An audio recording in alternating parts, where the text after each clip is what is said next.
যে ইয়াৰ পিছত কোনে পালে? এই পাতালত পালে অসুৰবিলাকে, পাতালী কাণ্ড। আৰু সুৰ মানে হ'ল দেৱতা। এই ভূলোকৰ পৰা ব্ৰহ্মলোকলৈ যিমানবিলাক দেৱ আছিল, এই দেৱতাবিলাক, তাকে কোৱা হৈছে সুৰাসুৰ। এই মনুৱে পোৱাৰ পিছত আমাৰ দেৱতাবিলাকে পালে আৰু পাতালী কাণ্ডত অসুৰ দৈত্যবিলাকে পালে। আৰু তাৰ তলত যিখন পাতাল সিদ্ধ নাগসকলে পাইছিল।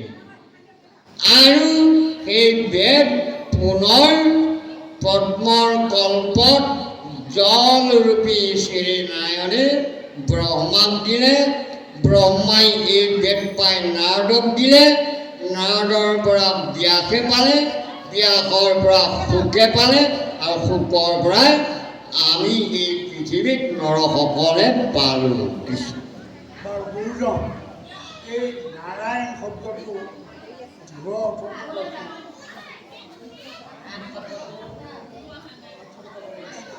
নাৰায়ণ কিয় কৰে?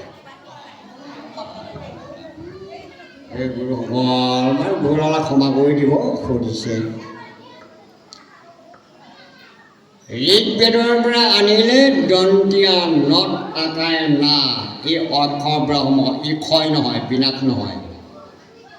যজুৰ্বেদৰ পৰা আনিলে ৰা শব্দ, সামবেদৰ পৰা আনিলে অন্ত্যেষ্ট অ শব্দ, আৰু অথৰ্ববেদৰ পৰা আনিলে ন শব্দ। তাৰমানে না শব্দে ঋগ্বেদ, ৰা শব্দে যজুৰ্বেদ, অ শব্দে সামবেদ, আৰু এয়া যে অথৰ্ববেদ মুখৰ মাজত। না শব্দে গুৰু, ৰা শব্দে দেৱস্ব কৃষ্ণ, আৰু অ শব্দে নাম, ন শব্দে নিৰ্গুণ ভকত। না শব্দে শৰণ, ৰা শব্দে ভজন, অ শব্দে শ্ৰৱণ, ন শব্দে কীৰ্তন।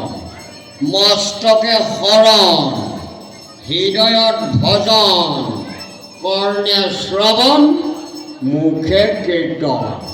এই চাৰি বেদৰ চাৰি মন্ত্ৰ। ইয়াৰ তত্ত্ব নাজানি এই উদ্ধৱক আজি প্ৰশ্নৰ উত্তৰত প্ৰভু ভগৱন্তই কৈ আছে, এই যাগ কৰ, যজ্ঞ কৰ, আই দেৱতাক আৰাধন কৰ। ৬০,০০০ ঋষি শৌনক মুনিৰ সমাজত সত্য যুগত ধ্যান, সত্য যুগত ১২ বছৰ ধ্যান কৰিব লাগে ঈশ্বৰক লাভ কৰিবৰ কাৰণে। ত্ৰেতা যুগত একেৰাহে এবছৰ যজ্ঞ কৰিলে কৃষ্ণক পাবৰ কাৰণে। দ্বাপৰ যুগত একেৰাহে ১ মাহ পূজা কৰিব লাগে কৃষ্ণক পাবৰ কাৰণে। আৰু কলিৰ যুগত আমাৰ শংকৰে কৈছে, এদিন এৰাতি সাধুৰ সংগত যদি ভাগৱত শ্ৰৱণ কৰি যি ফল পায়, সেই ১২ বছৰ সত্যত ধ্যান কৰিহে সেই ফল পায়। জানিবলগীয়া কথা। কিন্তু আজি কলি যুগৰ মানুহৰ কাৰণে গুৰু অৱতাৰ হৈ শংকৰে এই জীৱ জগতক অতি সহজ কৰিলে। কলি যুগত ৰাম নামে সাৰ, খনে খনে কৰিও উচ্চাৰ, লয়ো সংগ ভকতজনৰ, চৰিত্ৰ বলাও গোবিন্দ। না শব্দে গুৰু। আকৌ না শব্দে গুৰুৰ আন এটা ৰূপ হৈছে শংখ। ৰা শব্দে কৃষ্ণৰ আন এটা বিপৰীত ৰূপ হৈছে চক্ৰ। আৰু নামৰ পৰা সৃষ্টি হৈছে কৌমুদকী গদা। জানিব লাগিব। আৰু সৃষ্টি হৈছে কি? গুৰুদেৱৰ নাম আৰু ভকত। এই ভকতৰ পৰা সৃষ্টি হৈছে কি? এই চাৰিও বেদৰ যি তত্ত্ব, এই ব্যাখ্যান হৈছে। গতিকে নাৰ শব্দে জল, আয়ন শব্দে আশ্ৰয়।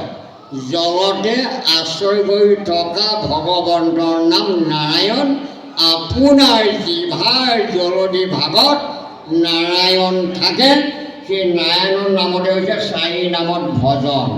শৰণত কৃষ্ণ হৰি নাম ৰাম আৰু ভজনত হৈছে চাৰি বেদৰ এই নাৰায়ণৰ এই তত্ত্ব বুলি আমি জানিছিলোঁ দেই। কিবা ভুল হ'লে আমাক বুজাই ক'ব পাৰিব।